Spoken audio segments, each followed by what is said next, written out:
Hi, I'm Mac McCarthy, and I help people with their breakups. And today, another gem of a show, we're going to get into the best dating advice. This is something I've talked about before, but I'm going to talk about it again in a different frame because it's asked a lot. I don't consider myself a dating coach, but I know a thing or two about dating and relationships. And it's a great topic to brush up on once you've been out of a relationship or you're starting to date again and you're starting to get refocused on what you want. A lot of times, it gets lost in the dating scene of, all right, I just want to date, but what are you looking for? Because it's going to vary, right? Your advice, your target of what you're looking for in a partner, whether that's multiple partners, whether that's quality over quantity or not, you got to get really in sync with what am I looking for to get back out there? Okay. And a lot of people don't do this. They just turn it into an opportunity game. They'll go up to anyone and everyone, or they'll do the opposite and go up to no one because they'll create all these barriers. But the place to start is where I'm going to start today, and really give yourself a base and a foundation before you even start tackling the dating world, so to say. All right, so let's get into it. For starters, the best dating advice. The best dating advice I can give you comes in two parts. First, know what you're looking for ideally. Are you looking for quantity or quality? Are you looking for a long-term relationship or just a hookup for sport? Then figure out what's your type inside and out. Do you know what I mean by that? What would your ideal partner look like and act like? What habits and hobbies would they have? When you get done clarifying that, you should have a good idea of what you're looking for. Okay, so spend some time on those questions. This is in the show notes, this paragraph. So answer those questions. And if you want to answer those questions and while you're journaling, I think that this is really the start of where you want to come from when you're like, all right, I really want to work on my dating game. Okay. So this is a great start. It seems a majority of the population doesn't do this, and they just end up settling for opportunity-based dating rather than focusing on what it is you want and not settling. The next step is to take a look at the environments. So this is part two. The next step is to take a look at the environments that you spend the most time in, such as your workplace, the city you live in, a local cafe you frequent, the gym, any schooling you attend, and the list goes on. In which of these environments would you meet your ideal partner or partners? So I say that with an S because if your focus is quantity, if your focus is, I want to hook up with a lot of people, I don't have a problem with that.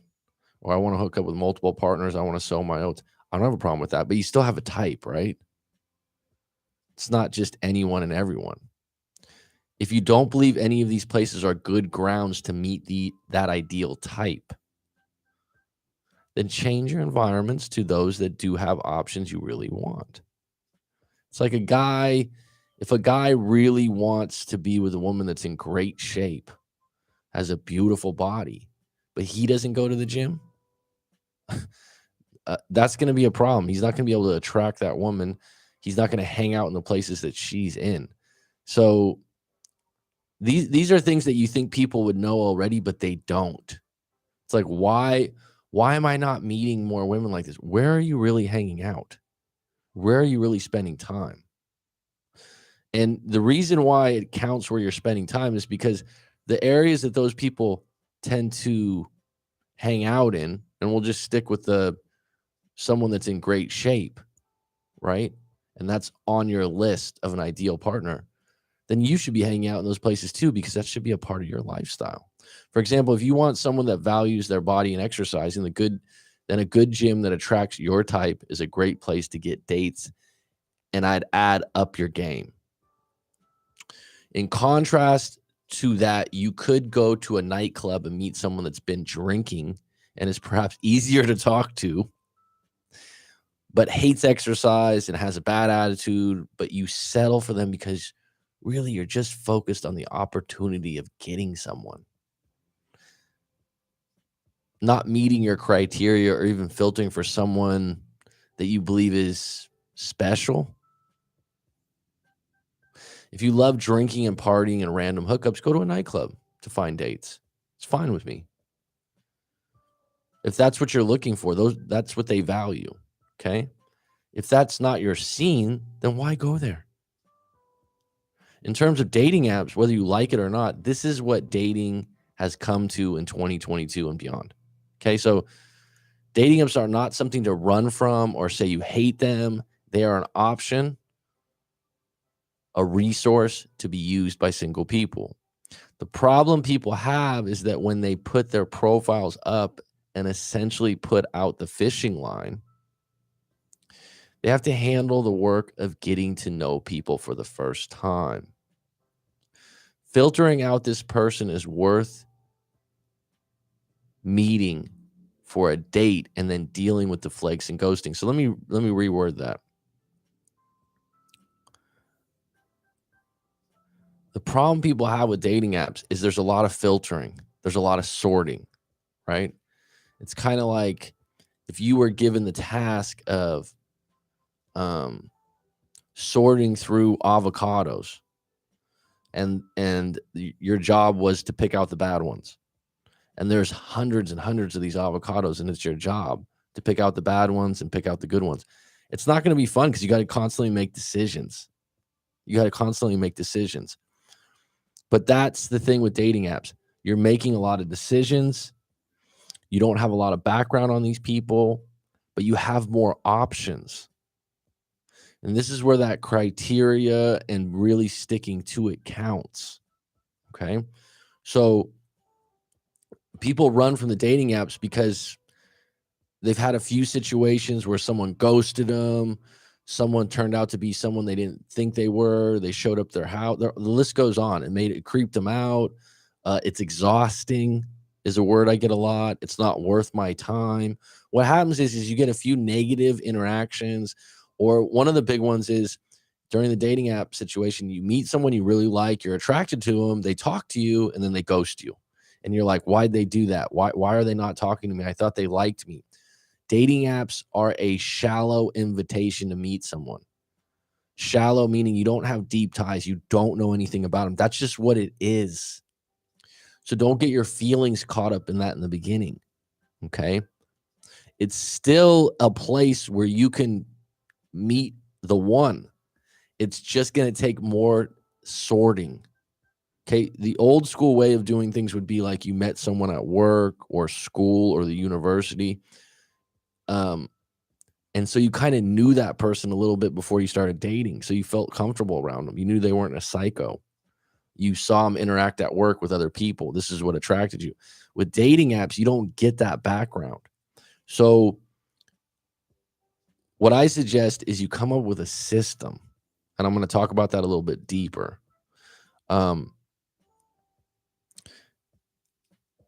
So what happens is people with these dating apps, they go, oh, I didn't send the right text. I didn't do this right. But like I said, I'm going to get into this in a moment about the system idea that'll help you through maneuvering the dating app scene, if that makes sense. All right. So number one, know what you're looking for on a date. What's the objective? Okay. So a one night stand, if that's what it is, like some people, some women and men are completely allowed in their adult lives to go, I just like one night stands, or I just want to hook up tonight. If that's your objective, fine. Okay. If your objective is to find a wife or a husband or a girlfriend, or to even just put one on the team, now that's a whole different thing, right? Now, this is maybe something someone's like, what do you mean put one on the team, right? There's people out there that are really good with women, or there's women out there that are really good with men that spin multiple plates.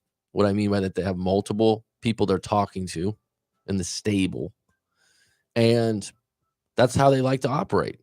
They're good with women. They like to have 3 or 4 they're talking to and seeing. So I'm not the moral police on that. Now, the important part is before you get dating advice or before you reassess your dating style or approach, know what you really want and just be honest with yourself. Someone can come out of I'll give you an example. Someone can come out of a relationship. They're 25 years old. This is a good example. 25 years old. They've been with the same person since college, right? And they've only been with 2 people in their lives intimately. There's a lot of people out there like that go, look, I just want to be single. I just want to be single. And I want to hook up with multiple people and live that lifestyle. I didn't get a party that much, right? Now, to their ex, that's going to be really brutal. To them, it's going to be an identity change. But if that's the objective, then they're going to change their dating style. Do you know what I'm saying? Now, if they were coming out of a long-term relationship at 25 and they go, I want someone more mature. I want someone with a career. If that's a female, she's probably going to be dating some guy that's maybe, if she's 25, maybe someone in their late 20s to early 30s. She'd have to look at where are some areas that I can meet some professionals that have their careers going for them. Okay. So she might have to change where she hangs out. My point is getting in touch with what you really want will decide which environment best suits that. Number 2, if you're having confidence issues, ask yourself, where and why is my confidence lacking?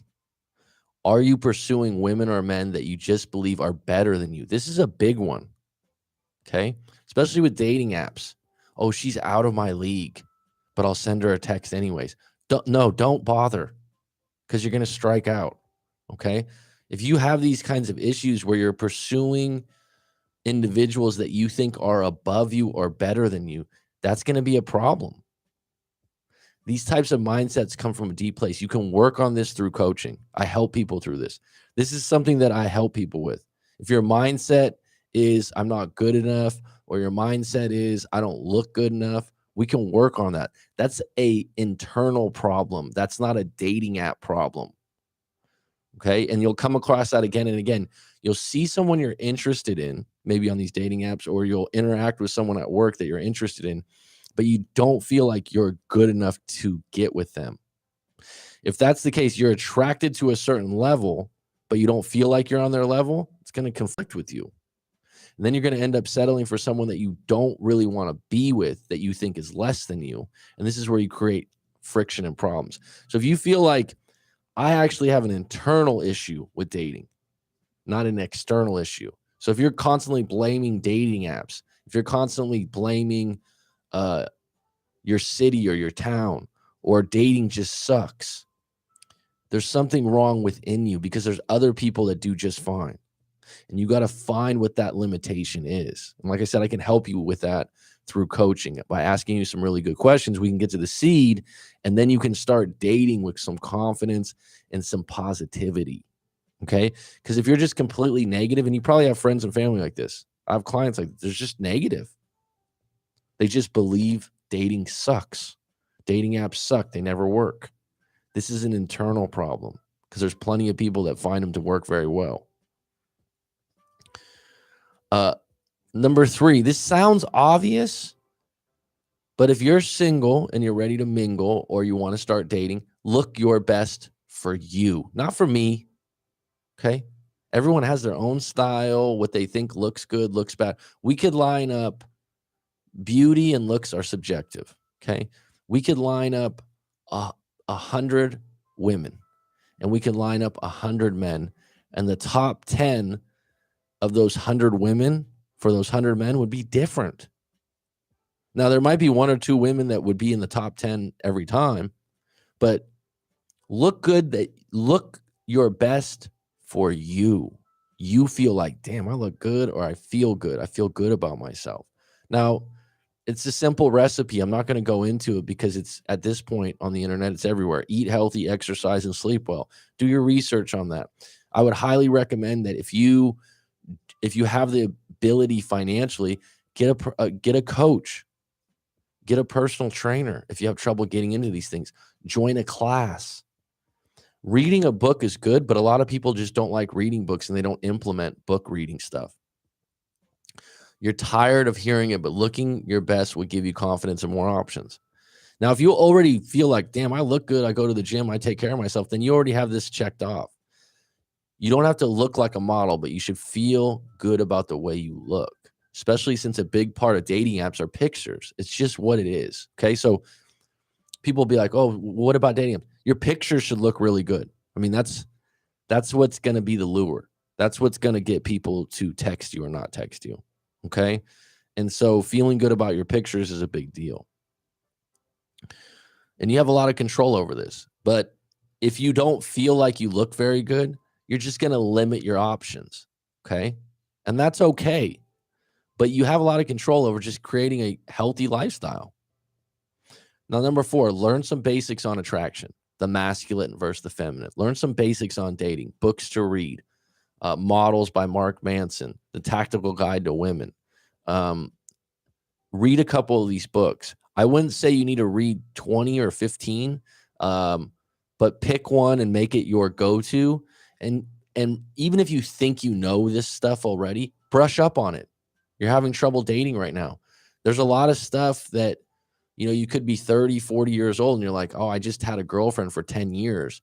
You don't have any clue about the basics of attraction a lot of times because you've just been with someone. You don't even know how you got to that point where you guys hooked up. So brush up on it. YouTube videos are plentiful. There's a ton of stuff on attraction. What I would like you to do, though, is do some research on it. Make sure you're putting the knowledge to action.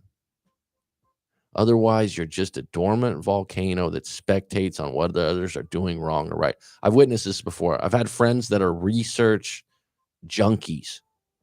They are information garbage bins.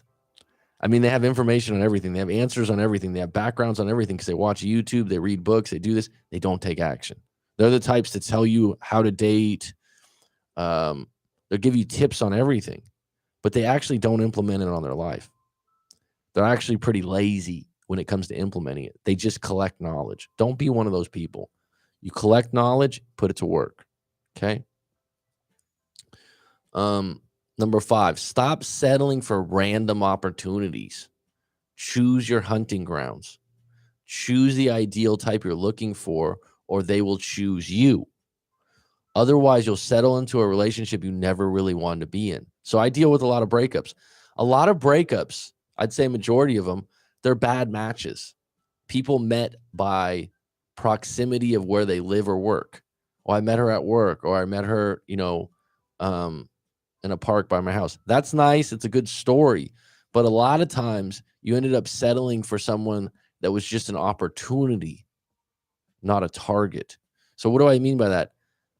Targets might be a bad word, but you really took some time in thinking about what you want rather than, oh, this person seems cool. They seem attractive. She's hot. Because you'll settle into a relationship, like I said, that you never really wanted to be in. Number 6, a dating app system. So this is actually a really good, useful piece of information. I had a client break this down. So he had come to me about a breakup. He went back into the dating world, had his shit together in the sense that had a really good job at a university as a professor. I think he lived in New York. So what benefits him, I believe it was not Rhode Island, Long Island, I believe. What benefits you when you're single is the city or town you live in. If they have abundant prospects or more people, you're going to have more options. Okay. That's just how it is. So living in a city like New York, I believe, or Long Island, he just had more options, right? The population's high. So what he did is he just developed a system. He had dating apps going. He would text and chat for a little bit, and then he would make a date. He'd make a date. He said there was 2 places that he really liked in the city. He'd meet them for a drink between 5 and 6, and then if it went well, they'd have dinner. If it didn't go well, he'd take them home or see them off. And so he just had this system. Now everyone's like, well, that's a simple system. But think about it for a minute. It takes a lot of guessing out of it. So a lot of times, well, what should I do or where should I take them? What if you just have 1 or 2 places? Because this is the first date. The first date's a discovery mission, right? No, and he didn't have any expectations going into it. Like, this is going to be my wife, or what am I going to do to score? It was just a discovery mission. We're going to get a drink. And I'm not suggesting that this is your system, that you get a drink with someone, but you just have the idea, like, let's meet up. Don't spend a bunch of time texting, because a lot of times in person, some of these people do not look like their pictures. There's a different feeling of energy exchange when you meet someone in person. Correct me if I'm wrong. So you want to get to that point. Make it a public place, right? So if you have to leave or if it gets awkward, you don't want someone like this just knowing where you live, okay? Especially if you're a female. Be in a public place, be in a busy place, and then just go to the tent. Like he just said, we'd have a drink, we'd get to know each other. If it went well, we'd have dinner afterwards. If we had dinner afterwards, we'd see how it goes. And he said it took a year and he had some crazy stories, but this is what he would do. All right, let's meet up at this place, have a drink. And then he goes, it took about a year and a half, and he met a wife. Great match, same interest, but getting to that point, he had to go through a lot of dates and bad dates. And this is what people don't want to do. They don't want to go through the bad dates. It's part of the process. It's not Hollywood. What Hollywood shows you in movies and stuff and series is people just rotate, pivot, find a new partner, and everything's good and grand. That's just how it is. They meet a neighbor, they meet someone else, and there's no issues. So have some sort of system that's really simple. It's like, all right, if I start texting with this person, I'll have a Zoom call with them. If you don't want to meet up, maybe a Zoom call or a FaceTime call where you can actually see the person. But don't spend an exorbitant amount of time for weeks, or even I would say 5 or 6 days texting back and forth. Get it over with as far as seeing each other in person and interacting lively. Does that make sense? And then, like I said, have a little small system. I mean, this guy, there's nothing difficult about that. And then when you have that kind of a system, you have an exit too. It's like, oh, we're in a public place, we're having a drink, it's casual, it's 5 to 6 p.m., so it's not too late. If it doesn't work out, c'est la vie. Okay?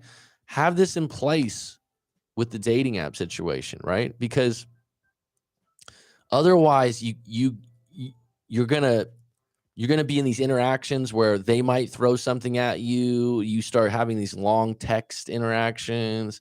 You get disappointed by when you meet them. Okay. Just get to that as soon as possible, where you can meet up online and chat, interact. I would say getting in person is the number one objective to decide if you're even interested. Okay. Make it a public place, make it the same time, make it the same thing. Don't overthink this. Because that first date on a dating app, it's different. It's different than when if you have Kim at the office that you work at, that you've kind of had a crush on for 4 or 5 months, but you've never asked her out, but you know each other. But then you finally ask her out on a date. That's a different situation. You know Kim's not a psycho. You know how she looks. You know you have feelings for her, even though it's a first date. A dating app doesn't have that. You follow me? All right. So I do have a couple, they're not even full stories today. These are questions, are really short situations that have come in. If you have a situation you want me to unpack in a live stream like this, please send it into writemac.com, WRITEMAC.com, and I'll unpack it. If you want to book a live coaching session, unpack your breakup, your relationship, or even your limited beliefs, I do something called EFT, emotional freedom technique, and also I use hypnotherapy, which is a form of like guided meditation. So if you're interested in that, check out my website. All right, so I'm going to get into this. Hello, Coach Mac. I love your content. Thank you. I was really upset the last 2 weeks by my boyfriend not paying attention to me at all. He's been busy with work and then also spends a lot of late nights gaming. This seems like a very common theme recently. Um, I feel like he never has time for us. We've never been together. We've been together for over 2 years now, and I feel like we are just good friends who don't interact like a true couple. He seems to believe there's no problem. He's totally fine, just not having sex, but once a week. It's basically every Sunday at the same time. It's so predictable and boring. He said it's normal. So this is a good thing to bring up. It's normal for him. It's acceptable for him. So even though you have an issue with it, you're not happy, this fits perfectly into his life. So this is what a lot of people think, like, well, why is he okay with it when I'm not okay with it? Different morals and values. Okay. That even his mom and sister told him that that's how it works in relationships, that sex will dwindle, but love prevails. And he tells me he loves me a lot. I'm seriously thinking of breaking up to get his attention because right now I still care about him. All right. So if you're just trying to get his attention, I would say don't do that. If you still love each other and you really do want to make this work, I would recommend couples counseling or coaching where he would meet me one-on-one and you'd meet me one-on-one and talk about your issues. That would probably be a better step, because breaking up to get someone's attention can backfire because it's hurtful. You're rejecting that person. You're losing. Once you break up and you've never broken up before with someone, you lose trust. Okay. Trust is what's carrying a long relationship. So when a relationship gets boring and predictable, if you still have trust, that's the backbone. So if you said, oh, I'm just going to break up with him to get his attention, I know you're objective, but it could backfire. And also, if you don't have other options and you don't feel like you've been in the dating scene for a while, you're going to be put in a situation where you're lonely. And if he doesn't react the way you want to react, you're going to be sitting there going, oh, should I call him? So you don't go to break up with someone that you still love and loves you. This is a relationship that you've identified the problems of being boring and not enough intimacy and not being paid attention to. This is something that can be worked on. So like I said, talk to a coach individually, myself, or talk to a marriage or family counselor in a couples group. If he refuses to do that, then you might want to say, look, I'm seriously thinking about what's our future. Present it in that way rather than I'll break up with you. Okay? Because then someone has to defend themselves.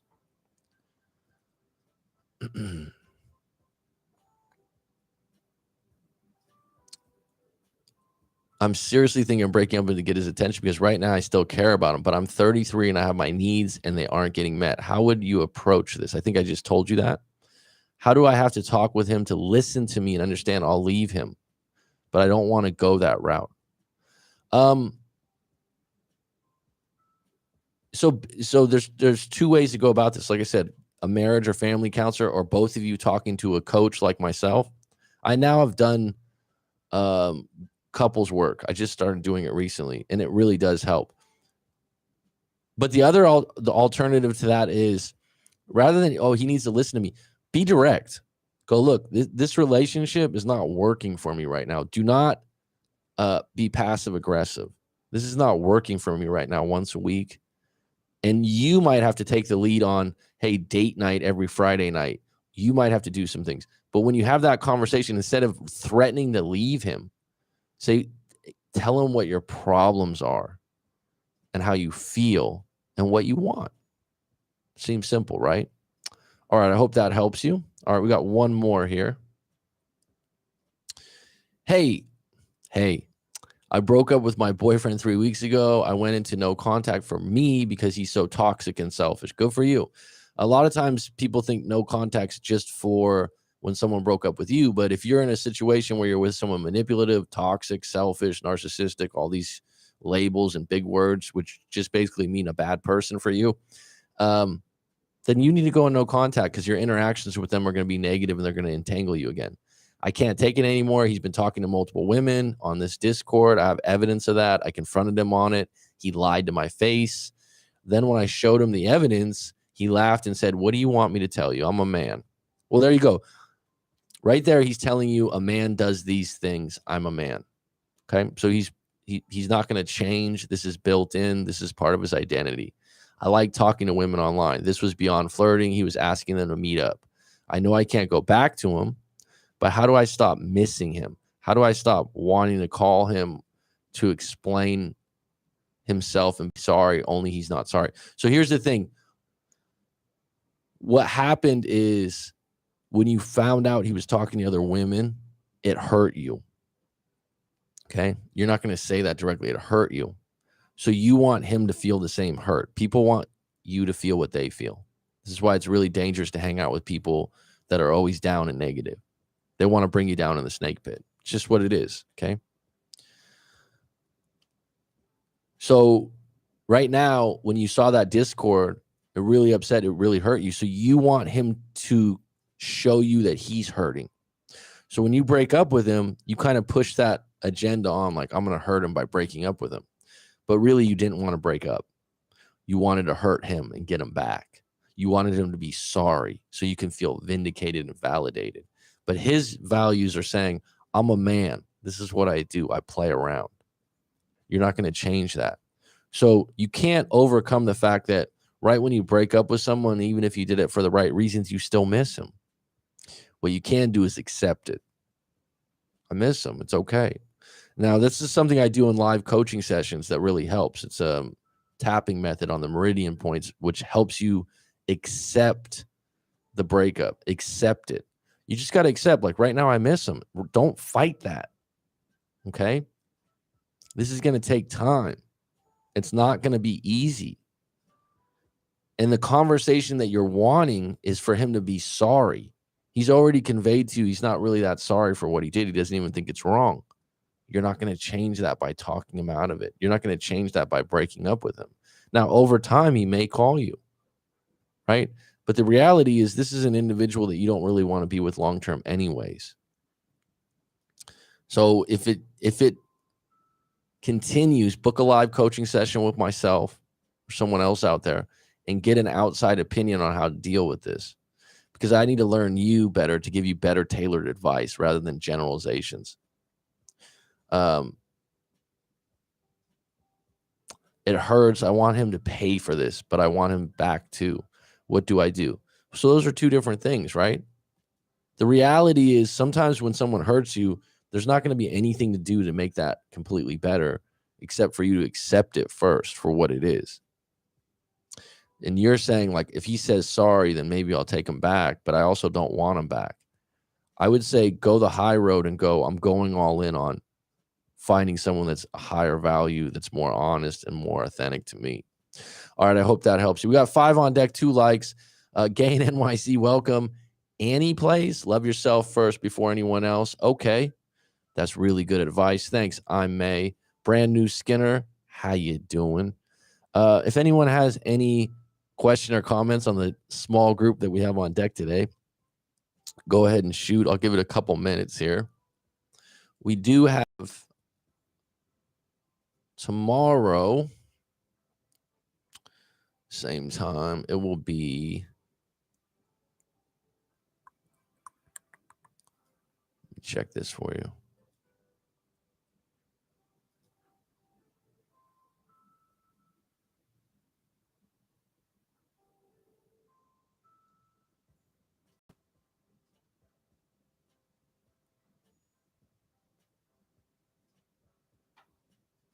Tomorrow is no contact versus no social media contact. So this is an interesting topic, actually. A lot of people feel like, oh, I'm in no contact, but they're checking other people's social media, and it's brutal. It's probably the worst thing I'd say in 2022 and beyond that you can do post breakup, post friendship, post getting fired at a job is spectating on people's social media. So a lot of times, oh, I'm in no contact, but I've been checking their Facebook. No, you're not. You're in covert no contact, right? And it's one of those things. It's like, it's It's literally going to bring you down to ground zero every time. Every time you choose to look them up and they look just a little bit happy. A little bit happy. I mean, I'm not talking, and a lot of this is fake. I talk to people in breakups all the time. I talk to people in relationship issues. I talk to people that have limited beliefs, that have problems. A lot of my clients now, they came to me for a breakup. They've been coming to me for a couple of years now, and we talk about other things in their lives. A lot of people lie on social media. They admit it to me. A lot of people put a lot of weight on social media, like a lot, right? The reality is it's competitive happiness. Okay. There's a lot of bullshit in there. So when you say I'm in no contact, but I've been checking her Instagram every day, that's not no contact. That's actually, like I said, you're being a spy. And what the problem is when that person's no longer with you, they no longer technically owe you anything. There's no expectations. You still mentally have this thing like, that's my girlfriend, or we could have been together. You create all these scenarios that actually have no action. And so your mind just ruminates. It's actually, if I was going to say, if you said to me, oh, I'm going to go into no contact, but I'm still going to check their social media every day, I'd rather you go, oh, you know what? I'm not going to go into no contact. I'm going to still give myself the ability to call them, but I'm not going to check their social media. If you gave me one of the two, I would say don't check social media, number one. Number one.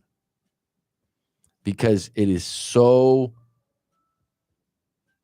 messed up to your mind. It just spins people. It just, like I said, the best way I could describe it to people is you have a puzzle piece, and you have this puzzle that has 100 pieces, or even 10 pieces, and you have one, and you keep trying to make sense. All right, well, where would the other puzzle pieces go? You don't know. And so what you're doing is, I think this, and then worse yet, you kind of go, oh, I know. And then you come with the worst case scenario usually, and it just doesn't serve you. How does that serve you? Right? All right, folks. So I hope that helps you today.